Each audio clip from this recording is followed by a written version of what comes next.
किसानों को 2,000 रुपए दे रहे थे, तो उनको किसी ने क्यों नहीं बताया कि 2,000 रुपए में कितने कफन आएंगे और किसानों की मौत इस दौर में गांव के भीतर किसान मजदूरों की जो मौत हो रही है वह इस 2,000 रुपए पर भी भारी पड़ जाएगी। और वहां की रिपोर्ट्स जब यह बतला रही है कि लगभग 1,100 किलोमीटर तक गंगा के इस 27 जिलों को घेरते हुए और लगभग 20-25 हजार गांव से निकलती है, तो वहां पर जब मौत का तांडव है, मौत की परिस्थितियां हैं, शव तैरते हुए नजर आ रहे हैं, चाहे वो कानपुर का शेरचरी घाट हो, चाहे कन्नौज का महादेवी गंगा घाट हो, चाहे उन्नाव का शुक्लागंज घाट हो, चाहे बक्सर घाट हो, चंदौली का बड़ोदरा गांव का घाट हो, सूजाबाद इलाका बनारस का जहां का इलाका है, इन तमाम जगहों पर जब आप देखना शुरू कीजिएगा तो आपको जब इतनी बड़ी तादाद में ग्रामीण इलाकों में मौत हो चली है, तो फिर इन गांवों के भीतर में क्या स्थिति आज यह भी जान ली। आजादी के बाद से लेकर अभी तक यानी 70 बरस के सफर के दौरान, हम 1947 से जिक्र कर रहे हैं, 1947 से 2014 तक, इस दौर में जितने भी साल हुए उसको दिन में कन्वर्ट कर लीजिए, 25,000 दिन आएंगे आपके हिस्से में। इन 25,000 दिनों में इस देश के भीतर में जो 1,84,349 जो health sub centre, primary health centre, community health centre, इनको जब डिवाइड कीजिएगा तो आपको पता चलेगा हर दिन 7 हेल्थ सेंटर बन रहे थे।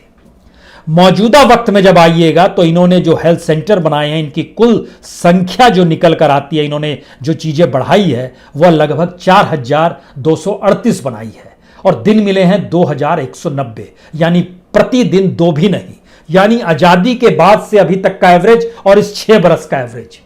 उस समय 7 बन रहे थे, आज 2 बन रहे हैं। यह स्थिति इस देश के भीतर में, हालांकि इन्होंने कहा कि हम आयुष्मान भारत के तहत 1.5 लाख हेल्थ सब सेंटर बनाएंगे, यह ऐलान हुआ, बना नहीं है। ऐलान किया गया 2018 में हम बनाएंगे, लेकिन जिन जगहों का हम जिक्र कर रहे हैं, जिन गांवों में है भी सेंटर्स, वहां की क्या स्थिति है, तो वहां बीमारी पहुंचेगी तो क्या होगा। WHO की रिपोर्ट का जिक्र आपसे हम कर रहे हैं, 73% सब सेंटर में मरीज को पहुंचना है तो 3 किलोमीटर का एवरेज सफर करना पड़ेगा। एवरेज, कुछ को ज्यादा भी करना पड़ेगा, कुछ को कम भी करना पड़ेगा, कुछ को 10 किलोमीटर करना पड़ेगा, कुछ के घर के बगल में होगा, ऐसा भी हो सकता है। 28% के पास ऐसी स्थिति है कि पब्लिक ट्रांसपोर्ट वहां पर है ही नहीं, आप कैसे जाएंगे यह आपको तय करना, ज्यादा लोग पैदल जाते हैं। 20% ऐसे हैं इन जगहों पर जो हमने नाम लिया, जो 1,88,597 सेंटर का जिक्र ग्रामीण इलाकों को लेकर कर रहे हैं, वो सारे के सारे पब्लिक ट्रांसपोर्ट से दूर हैं। 19 राज्य के लगभग 39% हेल्थ सेंटर में मेडिकल सुविधा नहीं है, एब्सेंट है डॉक्टर, एब्सेंट है सारी चीजें। और जो public health foundation of India, उसकी रिपोर्ट बतलाती है कि बिना इंफ्रास्ट्रक्चर, बिना दवाई, बिना बेड और तो और बिना पानी की परिस्थितियों के साथ भी लोगों को जीना पड़ता है। इसीलिए इसके ठीक समानांतर जब यूनाइटेड नेशन ने रिपोर्ट जारी की कोविड से ठीक पहले की, और दूधमुए बच्चों की मौत का सिलसिला भारत टॉप पर था।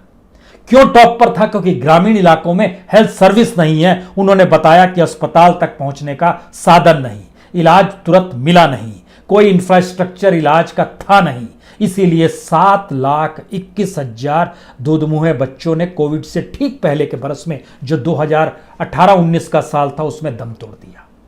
यह इस देश के ग्रामीण परिस्थितियों की हालात है। अब सवाल है कि इसमें केंद्र से जब आप अपने इर्द गिर्द जो नौकरशाह हैं उनकी मौतें हो रही हैं, आप नहीं जान पाए। आप यह नहीं जान पाए कि डॉक्टर्स की तादाद, जो IMA ने रिपोर्ट जारी की, उसने जानकारी दी कि हमारे लगभग 1,000 के लगभग डॉक्टरों की मौत हो गई है पहले और दूसरी लहर के बीच में। बैंकर्स, इस देश के भीतर जो बैंकर्स काम करते हैं, जो सरकार की जो डायरेक्ट बेनिफिट स्कीम है ना, ट्रांसफर जिसको किया गया किसानों को भी, वह भी बैंकर्स ही करते हैं। 1200 बैंकर्स की मौत हुई है इसी दौर में। इसी अप्रैल और मई के दौर का हिस्से का हम आपसे जिक्र कर रहे हैं, उनके एसोसिएशन ने यह जानकारी दी। अब आप जरा सोचने की कोशिश कीजिए, जब एक ऐसी परिस्थिति समूचे देश के भीतर में है, तब उसमें अगला सवाल आएगा कि हम आने वाले वक्त में लड़ेंगे कैसे और इसका सामना करेंगे कैसे। और इसको लेकर जब हमने सोचना शुरू किया कि क्या वाकई, तो हमें पता चला कि इस देश के भीतर में जो पूरे 718 जिले हैं, उन 718 जिलों में से 409 जिलों में तो एक भी मेडिकल कॉलेज तक नहीं है। यानी डॉक्टर निकलेंगे कहां से? इस देश के सिर्फ 5 राज्यों को अगर मिला दीजिएगा तो 50% वहीं से डॉक्टर निकलते हैं। वहीं पर मेडिकल कॉलेजों की संख्या है, वहीं सब कुछ है। आप कहेंगे वो कौन है, यह भी बता दीजिए। तमिलनाडु, महाराष्ट्र, कर्नाटक, उत्तर प्रदेश, वेस्ट बंगाल, यहां पर 42,565 सीट जो है यहीं से निकल कर आती है। हालांकि सरकार ने इन सब के बीच में कहा कि हम 157 मेडिकल कॉलेज खोलेंगे। ये सरकार के फरवरी का प्रपोजल हम आपको बता रहे हैं 2021 के, उसको भी 3 फेज में बांटा गया। 58 फर्स्ट फेज में खुलेंगे, 24 दूसरे फेज में खुलेंगे, 75 तीसरी फेज में खुलेंगे। कुल खर्चा 24,000 करोड़ का होगा। सेंटर सिर्फ 15,000 करोड़ देगी, बाकी स्टेट देगा। ना पैसा सेंटर के पास है ना स्टेट के पास है, तो मेडिकल कॉलेज खुलेंगे कैसे? और मेडिकल की पढ़ाई इतनी कॉस्टली हो गई। जब हम आपसे जिक्र कर रहे हैं तो आपको यह भी जानना चाहिए कि जो कॉलेजों की स्थिति है इस देश के भीतर में, उन कॉलेजों में जो गवर्नमेंट कॉलेज है और प्राइवेट कॉलेज है, इसमें भी भयानक अंतर है। फीस का डिफरेंस बड़ा जबरदस्त है। 275 गवर्नमेंट कॉलेज है, 287 प्राइवेट कॉलेज है। कुल मिलाकर 84,649 डॉक्टर्स की सीट होती है, जो पूरी नहीं भर पाती है, क्योंकि इस देश के भीतर में फीस दे पाने की स्थिति में भी यहां के बच्चे और उनके मां बाप नहीं है। हम कौन सी लड़ाई किससे लड़ने वाले हैं, सोच समझकर कि यह महामारी आने वाले वक्त में कंटिन्यू करेगी, जिसे सरकार बोलने से हिचकती नहीं है। और प्रधानमंत्री ने यह भी कहा, मैं भी आपके दुख में शरीक हूं। सवाल यह था कि जब वह डिजिटल तौर पे भाषण दे रहे थे, किसानों को 2,000 रुपए दे रहे थे, तो उनको किसी ने क्यों नहीं बताया कि 2,000 रुपए में कितने कफन आएंगे? और किसानों की मौत इस दौर में गांव के भीतर किसान मजदूरों की जो मौत हो रही है, वह इस 2,000 रुपए पर भी भारी पड़ जाएगी। क्यों किसी ने नहीं बताया? और अगर नहीं बताया तो इनका दुख और शमशान घाट में कतार लगाए हुए लोगों का दुख, क्या इन दोनों को एक साथ देखा जा सकता है? ये तमाम परिस्थितियां इस देश के भीतर में सवाल खड़ा करेगी। और ये सवाल इतने भयावह है, जो विभाजन के वक्त इस देश में 2 जून की रोटी, 1961 वार और 65 के वार के समय इस देश के भीतर की आर्थिक सामाजिक परिस्थिति, उनके साथ खड़ा होने की हिम्मत उस वक्त के गृह मंत्री और प्रधानमंत्री दोनों में थी। लेकिन आपने सार्वजनिक तौर पर इस दौर में प्रधानमंत्री को नहीं देखा, स्क्रीन पर जरूर देखा। गृह मंत्री तो गायब हैं, गृह मंत्री कहीं नजर नहीं आते हैं। जब इन चीजों का जिक्र करते हैं तब यह सवाल वाजिब हो जाता है कि इस देश के भीतर में कोई सिस्टम काम कर रहा है या नहीं। शमशान घाट में जगह मिले, इसका कुछ आपने डिसीजन लिया कि नहीं लिखा? मेडिसिन मिल जाए, शहर के भीतर में रेमडेसिविर नहीं मिल रहा है तो गांव में पैरासीटामोल नहीं मिलता है। और आपको यह भी जानकर हैरत होगी, पैरासीटामोल का एक टैबलेट 10 रुपए में मिलता है गांव में, जबकि दिल्ली जैसी जगह में 10 से 15 रुपए में वो एक पत्ती मिलती है जिसमें 10 टैबलेट होते हैं।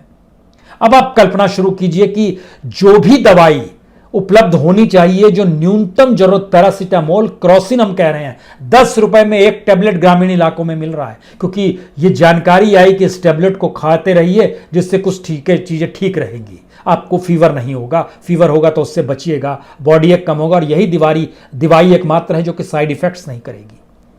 वह भी गायब, वह भी ब्लैक में। कोई सिस्टम कहीं काम करेगा जो कि आता है इस देश के भीतर में, और प्रधानमंत्री के मातहत या देश के गृह मंत्री के मातहत? क्योंकि इन बातों का जिक्र इसलिए है क्योंकि सवाल सिर्फ ऑक्सीजन भर का नहीं था। सवाल था, जब आपने कोई सिस्टम बनाया नहीं तो उस सिस्टम के भीतर रुकावट कौन पैदा कर रहा है? जो मदद कर रहे हैं वो रुकावट पैदा नहीं कर रहे हैं, वो कि सहयोग कर रहे हैं। क्योंकि आपके हिसाब से सारे अस्पताल इस वक्त आपके कब्जे में होने चाहिए, क्योंकि जिस तरीके से लोगों को अपने हाथ से पैसा देने को मजबूर, एक्सटॉर्शन कहिए, महाराष्ट्र सरकार ने यह प्रयास किया है। सारे हॉस्पिटल्स अब गवर्नमेंट अपने पास ले लेगी। सेंट्रल गवर्नमेंट यह ऐलान क्यों नहीं कर सकती है कि सारे हॉस्पिटल्स उसके पास रहेंगे? क्योंकि आज की तारीख में 5 लाख से 25 लाख तक आपको देने पड़ेंगे प्राइवेट हॉस्पिटल में अगर आपको इलाज कराना। और यह पैसा देने के लिए आप पीएफ से पैसा निकालेंगे, आप सोने गहने बेचेंगे, आप कर्ज लेंगे, आपके पास जो भी जहां पर होगा घर बेच देंगे जान बचाने के लिए। ये सारी परिस्थितियां इस देश के भीतर में हो रही है। वो जनसंख्या थी 25,20,93,390, और 1921 में जब गिनी गई, 100 साल पहले का जिक्र हम आपसे कर रहे हैं, 1911 और 1921, हर 10 साल के बाद जो सेंसस होता है उसमें जनसंख्या बढ़ती है, लेकिन इतिहास में सिर्फ पहला मौका वो था। 1911 में जितनी जनसंख्या थी, 1921 में उस जनसंख्या में 7,72,177 जनसंख्या कम हो गई थी, क्योंकि उस वक्त अगर याद कीजिए तो स्पेनिश फ्लू आया था, इन्फ्लुएंजा था, और मौत इस देश के भीतर में इतनी बड़ी तादाद में हुई थी कि जनसंख्या गणना जब की गई तो 10 बरस के बाद जनसंख्या कम हो गई। जो स्थिति इस देश के भीतर में है, 2021 की जनसंख्या कहीं 2011 के नीचे तो नहीं चली जाएगी? यह एक डराने वाला सवाल है।